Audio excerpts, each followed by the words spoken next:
Now, something new to AutoCAD 2015 is the selection mode.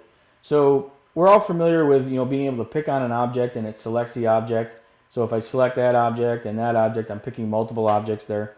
Um, if you do a left click and you drag your cursor from the bottom right to the upper left, you get the crossing selection window. If you go this way, you get the crossing window selection, so everything has to be within that window. But in 2015, there's actually a new lasso.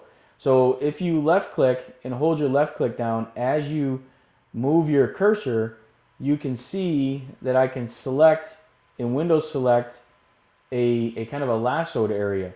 So it only selects what's within that window because I'm going kind of around counterclockwise.